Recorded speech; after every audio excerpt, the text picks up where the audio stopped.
Three things you can do to help a bereaved person, especially during the holidays. Number one, keep the communication lines open.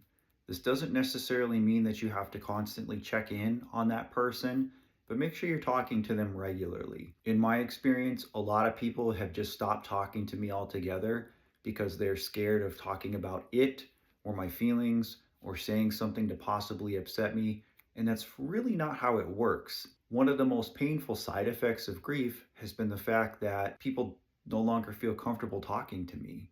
It makes you feel very alone. Don't let your grieving person feel alone because you were too scared to call or send them a text.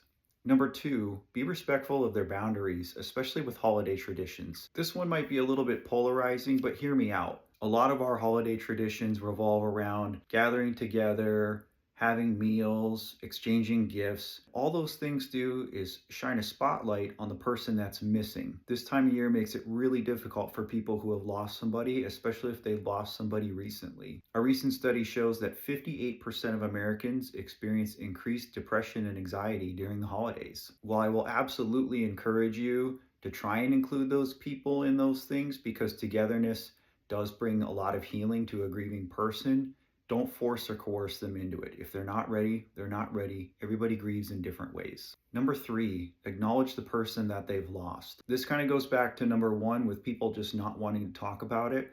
You don't always have to talk about it, but again, our holiday traditions often shed spotlights on people that are gone from the table. I know a lot of people who have lost loved ones and have altered their holiday traditions accordingly. For example, they'll set a place for them at the table.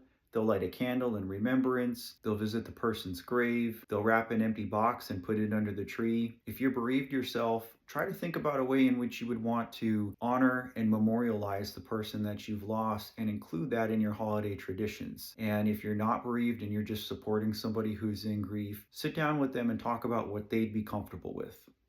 Thanks.